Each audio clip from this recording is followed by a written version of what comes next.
Estamos aqui em mais um Nutrigen Convida, hoje tendo o prazer de receber novamente a doutora Edith Magalhães. Seja bem-vinda, Edith. Edith é médica, né, nutróloga, e hoje eu convidei ela aqui pra gente bater um papo, né, sobre anemia, que é uma condição que afeta tanto a saúde das pessoas e impacta tanto na saúde em geral, né, Edith? Especialmente das mulheres, que corresponde a uma grande parcela do público que a gente atende, né? Isso. E aí eu queria que você falasse um pouquinho, Edith, sobre os tipos de anemia, né, as causas mais comuns. Certo. A gente tem vários tipos de anemia, mas quando a gente pensa em percentual, a anemia ferropriva, que é a deficiência de ferro, vai ser a causa mais frequente. A gente tem alguns outros tipos de anemia que acaba sendo acompanhado pelo médico hematologista de doenças específicas do sangue, mas trazendo para nossa área, especialmente a deficiência de ferro, a deficiência de vitamina B12 e a deficiência de ácido fólico. Todas podem cursar com anemia.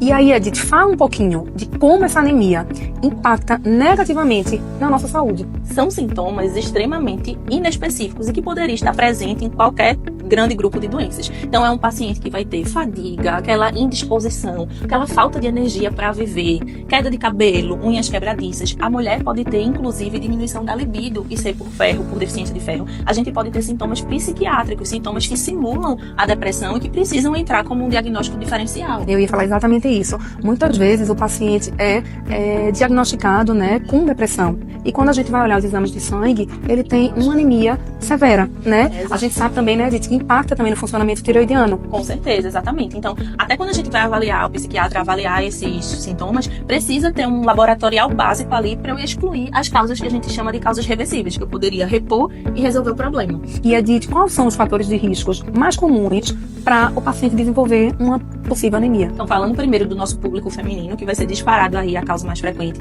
a gente vai ter privação alimentar, que isso vale para os dois públicos, mas especialmente para a mulher. Então, você não come fonte suficiente de ferro. Segundo lugar, você não absorve bem. Então, a gente tem aí a cirurgia bariátrica, que é uma realidade. A gente tem as doenças desabsortivas do trato gastrointestinal, doença celíaca, doença inflamatória intestinal, o H. pylori, que é uma grande realidade. Pode ser também por uso de medicações extremamente do nosso dia a dia, como metformina, que atrapalha a absorção da B12. Eu posso ter os IBPs, que são os prazóis da vida, que também vão atuar aí nessa baixa absorção. Eu posso ter por aumento da perda. Então, uma mulher que menstrua muito, tem uma menstruação volumosa, seja por qual seja o motivo. E eu posso ter também por aumento na demanda. Então, eu até como uma quantidade boa, mas meu corpo está gastando muito. E aí pode ser durante o tratamento de um câncer, no pós-cirúrgico, inclusive de cirurgias programadas, como uma cirurgia plástica, e também nas mamães, nas mulheres, enquanto estão gestantes e amamentando, que vai ter uma demanda muito grande. Então, esses são os principais grupos de risco. E vocês já notem aí que é uma grande quantidade de pacientes, né?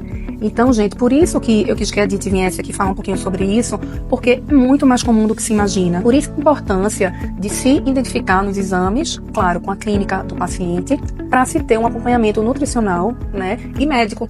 E, se necessário, repor esse ferro, né, Edith? Isso. Sempre o grande foco da gente vai ser ajustar a alimentação. Não adianta só suplementar se isso não está bem ajustado, que isso os nutricionistas fazem muito bem. E, em segundo lugar, avaliar as causas que podem ser reversíveis e, especialmente, a suplementação.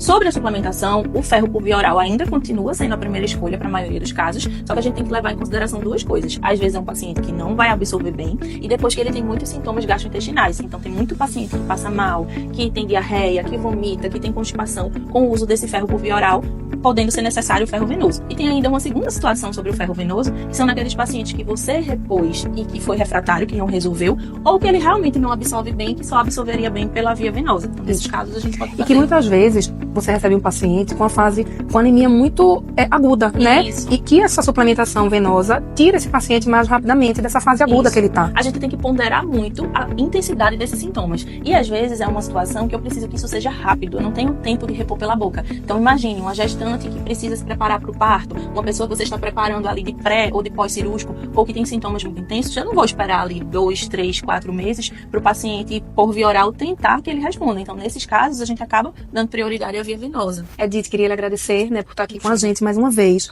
esclarecendo sobre um assunto tão importante que são as anemias e que afetam tanto a saúde das pessoas. E especialmente que com intervenções simples a gente consegue resolver e dar muito mais qualidade de vida.